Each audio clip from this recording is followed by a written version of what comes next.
حضرت مولانا دوست محمد قریشی رحمۃ اللہ علیہ فرماتے ہیں کہ میں ہندوستان گیا پڑھنے کے لیے، تو مجھے مدرسے میں تعلیمی داخلہ تو مل گیا لیکن اقامتی داخلہ نہیں ملا۔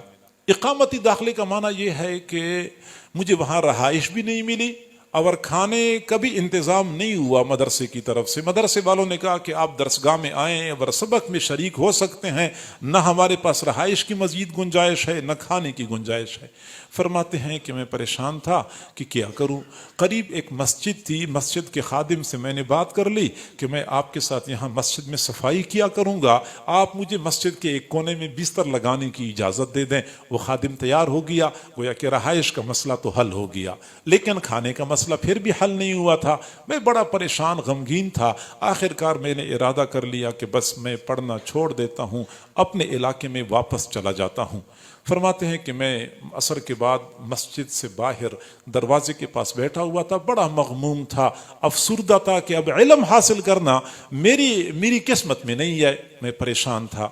چنانچہ لوگ آ جا رہے تھے، گزرنے والوں میں سے ایک خاتون گزر رہی تھی، بوڑھی عورت تھی، اس نے میری طرف دیکھا، پھر کھڑی ہو گئی، پھر میرے قریب آئی اور کہنے لگی بیٹا آپ شکل و صورت سے کسی شریف خاندان کے فرزند معلوم ہوتے ہیں اور آپ کوئی پریشان ہیں، کوئی مغموم ہے، کیا مسئلہ ہے؟ میں نے کہا بوڑھی اماں جاؤ اپنا کام کرو، اب مجھے اپنی پریشانی ہے، میری آپ کے اپنے مسائل ہوں گے۔ لیکن بوڑھی کہنے لگی نہیں، آپ نے مجھے بتانا ہوگا، شاید میں آپ کی مدد کر سکوں۔ وہ فرماتے ہیں کہ اس نے مجھے اتنا مجبور کر لیا، میں نے صورتحال بتا دی کہ ملتان کے قریب سے آیا ہوں یہاں پڑھنے کے لیے، لیکن یہاں میں پڑھ نہیں سکتا کیونکہ مدرسے میں کھانے کا انتظام نہیں ہو رہا اور میں خود انتظام کر نہیں سکتا، تو ارادہ میرا یہ بن گیا کہ میں واپس چلا جاتا ہوں۔ تو بوڑھی اماں نے بہت لجاجت کے ساتھ مجھے کہا نہیں بیٹا آپ نے واپس نہیں جانا، آپ نے یہاں پڑھنا ہے، علم حاصل کرنا ہے، آپ کے کھانے کا انتظام میں کروں گی۔ میں نے پوچھا آپ کہاں سے کرو گی؟ اس نے کہا میں بیوہ عورت ہوں، میری اولاد کوئی نہیں ہے، یہاں قریب ایک گھر ہے، مالدار آدمی ہے، اس گھر میں صبح و شام برتن دھونے کا کام کرتی ہوں، تو مجھے صبح کے وقت 2 چپاتیاں مل جاتی ہیں، شام کو بھی 2 چپاتیاں مل جاتی ہیں، ایک چپاتی میں کھایا کروں گی، گزارا کروں گی، اور ایک چپاتی پہ آپ گزارا کریں، یوں آپ کا وقت گزرتا رہے گا، آپ علم حاصل کریں گے۔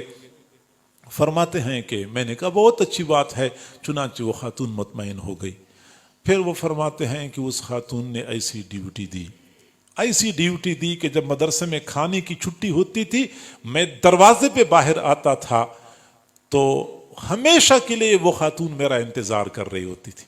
کبھی ایسا نہیں ہوا کہ میں پہلے پہنچ چکا ہوں وہ بعد میں آئی ہو، نہیں، وہ میرا انتظار کر رہی ہوتی تھی۔ مجھے جو ہی دیکھتی تھی دوپٹے کے کنارے کے ساتھ ایک روٹی بندھی ہوتی تھی، فوراً وہ روٹی کھول کے مجھے پکڑا دیا کرتی تھی، میں کہیں سائڈ پہ بیٹھ کے روٹی کھا لیتا تھا، نلکے سے پانی پی لیتا تھا، پھر اپنے سبق میں مصروف ہو جاتا تھا۔